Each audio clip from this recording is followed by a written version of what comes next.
साथ के साथ में आप सभी दर्शकों का हार्दिक स्वागत है। मैं हूं आपके साथ श्वेता शर्मा और चलिए बुलेटिन की शुरुआत करेंगे अहम खबरों के साथ। तो मध्य प्रदेश में महाकाल लोक को लेकर सियासत तेज हो गई। कांग्रेस ने महाकाल लोक को लेकर बीजेपी सरकार पर भ्रष्टाचार के आरोप लगाए और यही नहीं, कांग्रेस इसे चुनावी मुद्दा बनाते हुए पूरे प्रदेश में प्रेस वार्ता आयोजित कर रही है। आइए दिखाते हैं खास रिपोर्ट। मध्य प्रदेश कांग्रेस कमेटी ने प्रदेश के सभी 52 जिलों में उज्जैन के महाकाल लोक को लेकर प्रेस वार्ताएं आयोजित की हैं। कांग्रेस ने सभी जिला अध्यक्षों को पत्र लिखकर कहा है कि यह स्पष्ट रूप से आस्था के साथ खिलवाड़ और गंभीर भ्रष्टाचार का मामला है, जिसे प्रदेश के जन जन तक पहुंचाने की बात कही गई है। कांग्रेस की माने तो महाकाल लोक में बीजेपी सरकार ने भ्रष्टाचार किया है, जो खुल चुका है।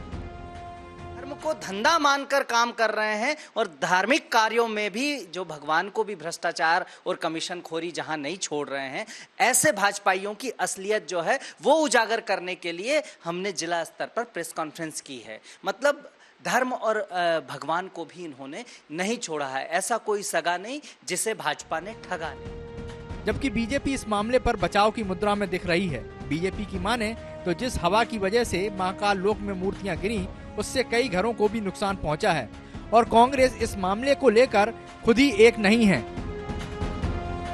जहां पर इतनी तीव्र हवा चली, जहां पर बवंडर का माहौल था, जहां पर खुद के स्वयं जो अपने लोगों ने घर बनाए हैं उसमें क्षति पहुंची है, गमले के गमले उछल गए हैं और केवल मध्य प्रदेश नहीं, अन्य राज्य भी देश के प्रभावित हुए हैं।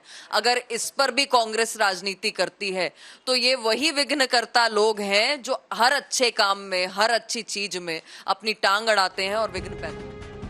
उज्जैन में पिछले महीने 28 मई रविवार को 30 किलोमीटर की रफ्तार से चली हवा में महाकाल लोक में स्थापित सप्तऋषियों की मूर्तियां क्षतिग्रस्त होकर टूट गई थीं, जिसके बाद कांग्रेस ने इसे राजनीतिक मुद्दा बनाते हुए बीजेपी की शिवराज सरकार पर भ्रष्टाचार के आरोप लगाए थे।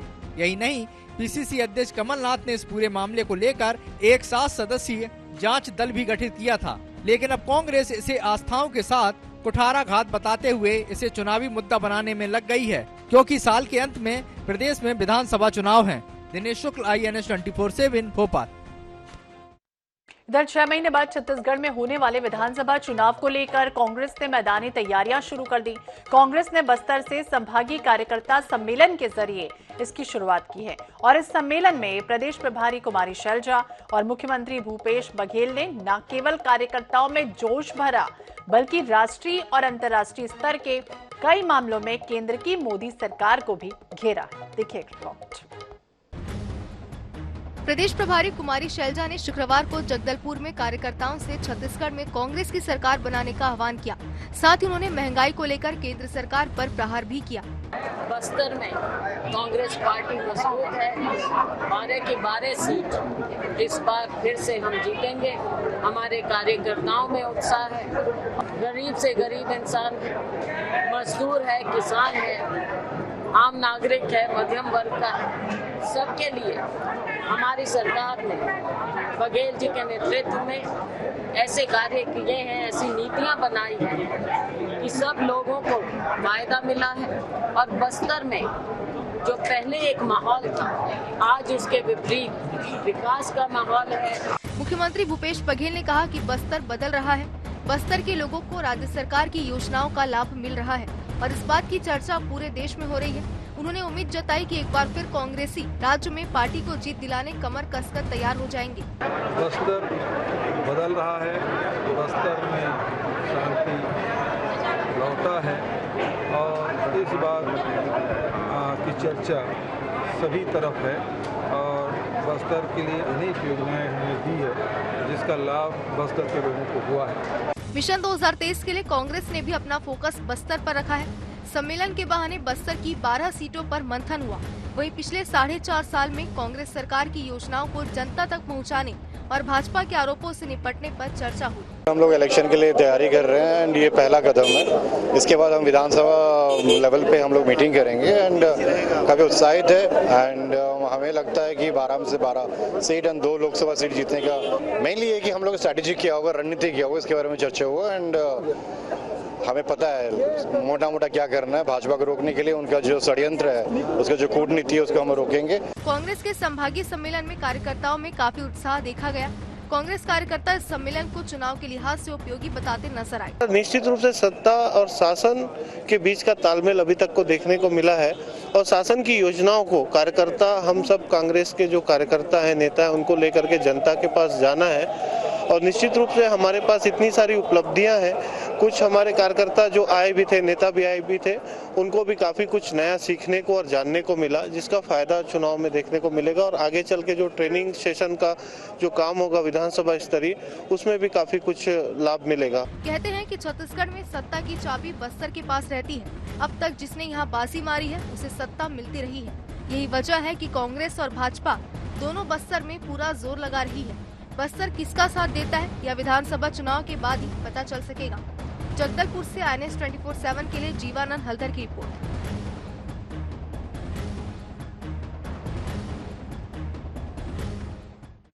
छत्तीसगढ़ के चुनावी इतिहास में साल 2018 में राज्य में पहली बार किसी तीसरी राजनीतिक शक्ति ने अपनी दमदार उपस्थिति दर्ज कराई थी और पहली बार ऐसा हुआ कि कोई तीसरा दल 90 में से 7 सीट जीतकर विधानसभा पहुंच गया हो।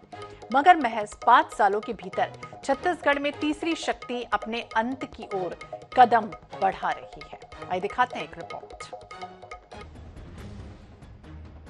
छत्तीसगढ़ के पहले सीएम और JCCJ के संस्थापक अजीत जोगी के निधन के बाद उनकी पार्टी बिखर गई।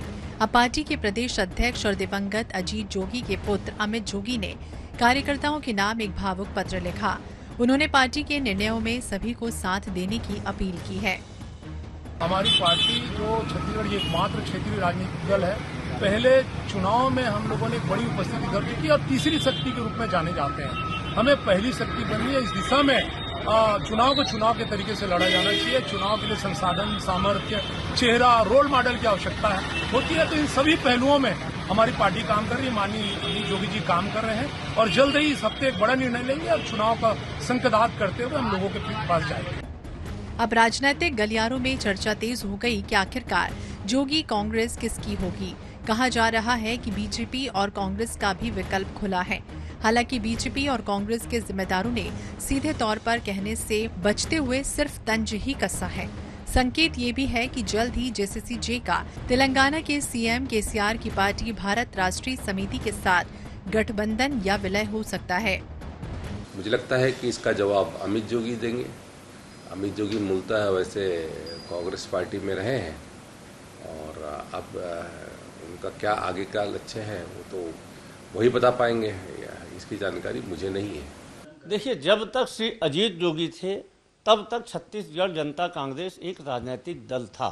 श्री अजीत जोगी जी के दिवंगत होने के बाद और अनेक नेताओं के छत्तीसगढ़ जनता कांग्रेस छोड़ने के बाद वो कुछ लोगों का गिरोह बन गया है।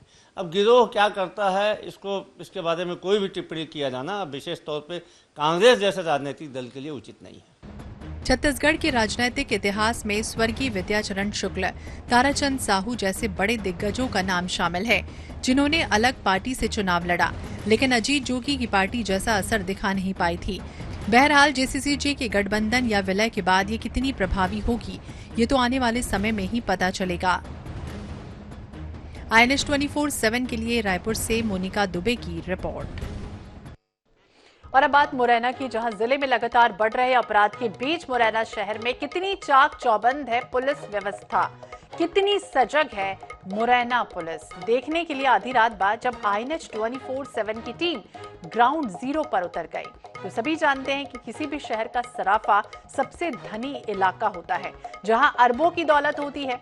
हमारी टीम रात में मुरैना के सराफा बाजार पहुंच गई और इसके बाद क्या नजारा दिखा, देखिए रिपोर्ट। रात के 1:30 का समय है और इस समय हम लोग मुरैना के मुख्य बाजार सराफा बाजार में हैं। मेरे पीछे दिख रही है सराफा व्यापारी जो दुकानें हैं, ये दुकानें हैं, कुछ यहाँ घर हैं। कहा जाए तो इस बाजार में दिन भर में करोड़ों लाखों की यहाँ बिक्री की जाती है, यहाँ व्यापार होता है। बावजूद उसके यहाँ पर कोई भी पुलिस की मुस्तैदी दिखाई नहीं देती है। हमें देर रात पुलिस विभाग के SDOP भी मिले जो गश्त कर रहे थे। उन्होंने बताया कि संपूर्ण शहर की सुरक्षा के लिए पुलिस रात को जाकर गश्त कर रही है। हर जगह पर पुलिस तैनात है और किसी प्रकार की कोई परेशानी नहीं है। इस समय हम लोग मुरैना के रामनगर इलाके में मौजूद हैं और रात्रि के 1:35 हो चुके हैं। हमें एक पुलिस की वैन दिखाई दी, इस पर एसडीओपी लिखा हुआ है। मेरे साथ हम बातचीत करने की कोशिश करेंगे कि जो इस गाड़ी में कौन से अधिकारी बैठे हुए हैं और किस तरीके से जो रात्रि गश्त है वो किस तरीके से यहाँ काम कर रहा है। सर, रात्रि गश्त चालू है इस समय, कैसे काम कर रहे हैं, किस तरह से सर किया जा रहा है, पुलिस चेकिंग किस तरह से की जाती है रात में? रात्रि गश्त पॉइंट लगे हैं, सभी पॉइंट जो है कम से कम अपने यहाँ मेन चौराहे पॉइंट है, मार्केट पॉइंट लगे हैं, उस पॉइंट पर सभी जगह फोर्स तैनात है, अपनी अपनी ड्यूटी कर रहे हैं, चेकिंग कर रहे हैं। जो संदिग्ध है उनसे पूछताछ की जा रही है। सर, अभी हम जो लोग यहाँ आए थे तो आपकी गाड़ी हमारे यहाँ काम नहीं थी, लेकिन पुलिस का कोई चेकिंग पॉइंट नहीं था। नहीं, और कुछ दिन पहले यहाँ एक्सिस बैंक का एटीएम लूटने की कोशिश की गई थी। ऐसे में क्या कर्मचारी और जो पुलिसकर्मी है वो उनका पॉइंट यहाँ लगाना जरूरी नहीं है? पुलिस का पॉइंट किसी पर्टिकुलर पर कैसे रह सकता है, आप बताइए। आप मान के चले कि अगर ये पॉइंट दिया गया है तो कितना क्षेत्र है, ये वाला जितना एरिया है, सभी पॉइंट पे भ्रमण किया जाएगा। बिल्कुल, मुरैना पुलिस जो है वो रात्रि गश्त में मुस्तैद दिखाई दी है। रामनगर इलाके में पुलिस की जो गाड़ियां हैं, एसडीओपी साहब हैं, वो यहाँ पर मौजूद हैं और यहाँ के जो पुलिस कर्मचारी हैं उनसे पूरा जो जायजा है वो लिया जा रहा है। हमारी रात भर की गश्त का निचोड़ अगर निकाला जाए तो ये पता चलता है कि मुरैना शहर में कुछ प्रमुख इलाके आज भी ऐसे हैं जहां पर पुलिस की गश्त महज खाना पूर्ति के लिए हो रही है। इस समय रात के 2:30 बज चुके हैं और आईएनएच की टीम मुरैना की सबसे famous colony new housing board colony में है। ये जो कॉलोनी है सिविल लाइन थाना क्षेत्र के अंतर्गत आती है और हम लोग अभी कॉलोनी के अंदर हैं और मेरे पीछे आप देख सकते हैं किस तरीके से जो कॉलोनी की जो गलियां हैं, जो रोडें हैं, वो सुनसान पड़ी हैं। हालांकि इस पूरी कॉलोनी में कहा जाए तो अच्छे जो अधिकारी वर्ग के जो लोग रहते हैं, यहाँ पर जो नेता हैं, उनके कई बंगले हैं, कई विधायकों के यहाँ घर बने हुए हैं। बावजूद उसके सिविल लाइन थाना जो पुलिस है, उसके जो पुलिसकर्मी हैं, वो उनके किसी भी एक भी पुलिसकर्मी का यहाँ पे हमें गश्त दूर दूर तक दिखाई नहीं दिया है। अब देखने वाली बात होगी कि आखिरकार इस ग्राउंड जीरो रिपोर्ट के बाद पुलिस कब तक इस पूरे मुरैना शहर में ध्यान देगी और कब तक एक गश्त की जो कार्रवाई है उसको सुचारू रूप से करने की कार्रवाई करेगी। प्रशांत शर्मा, आईएनएच न्यूज, मुरैना। तो चलिए बात करेंगे भोपाल की, जहां रविंद्रनाथ टैगोर विश्वविद्यालय के खिलाड़ियों ने लखनऊ में अपनी प्रतिभा का लोहा मनवाया। खेलो इंडिया यूनिवर्सिटी गेम्स में रविंद्रनाथ टैगोर विश्वविद्यालय के जूडो खिलाड़ी नंदिनी वत्स ने गोल्ड मेडल जीता। इसके साथ ही महिला तलवारबाजी टीम ने ब्रॉन्ज मेडल जीत पर कब्जा जमाया है। महिला टीम में खुशी दभाड़े, प्रज्ञा सिंह, पूजा दांगी और अंजलि बात्रे ने शानदार प्रदर्शन किया। टीम के कोच हरीश गुप्ता, मैनेजर मनोज सिंह मनराल ने अगुवाई की। खिलाड़ियों की सफलता पर विश्वविद्यालय के कुलाधिपति संतोष चौबे, आईसेक समूह के executive vice president doctor Siddharth Chaturvedi, professor chancellor doctor Aditi Chaturvedi, कुलपति डॉक्टर ब्रह्म प्रकाश पेठिया, कुलसचिव डॉक्टर विजय सिंह और खेलो इंडिया यूनिवर्सिटी गेम्स के लिए मध्य प्रदेश के नोडल ऑफिसर जलज चतुर्वेदी ने बधाई और शुभकामनाएं दी।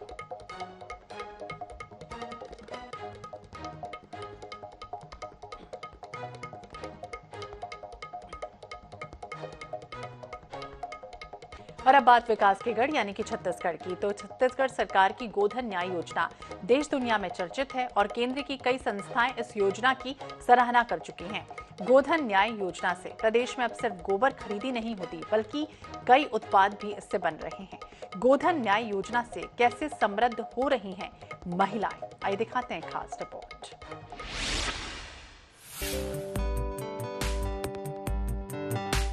छत्तीसगढ़ में मुख्यमंत्री भूपेश बघेल ने जब गोबर खरीदी की बात कही तो हर कोई अचरज में पड़ गया। 2 रुपए प्रति किलो की दर से गोबर खरीदी की बात सुनकर कई बार तो योजना का उपहास भी किया गया, लेकिन बदलते वक्त के साथ यह सिद्ध हो रहा है कि गोधन न्याय योजना न सिर्फ दूरदर्शी और जनोन्मुखी सोच का परिणाम है, बल्कि इस योजना से वर्तमान में लाखों लोग लाभान्वित भी हो रहे हैं। गौ सेवा और गौधन संरक्षण की दिशा में भी अहम योगदान मिल रहा है। महिला स्व सहायता समूहों के सदस्य इससे मूर्तियां, टाइल्स, गोबर का पेंट भी बना रहे हैं। इतना ही नहीं, गोबर से बने सूटकेस और टाइल्स देखकर हर कोई हैरान भी हो जाता है। हमन हा गोबर के पूरा हर चीज के प्रोडक्ट बनाथन, टाइल्स बनाथन, दिया बनाथन, मूर्ति, संदूक, सब चीज, और जैसे कि गुलाल भी और टाइल्स भी बड़ोदरा से ऑर्डर आहे। पहली हंसत रही सब गोबर बिनत रहें, गोबर बिनथे ऐसी करके। अब हमला सरकार हमला सम्मान दे तो अच्छा लगा थे, गोबर बिनथन तब वो हमला खुशी हुआ थे। गोधन न्याय योजना से हमला बहुत लाभ है।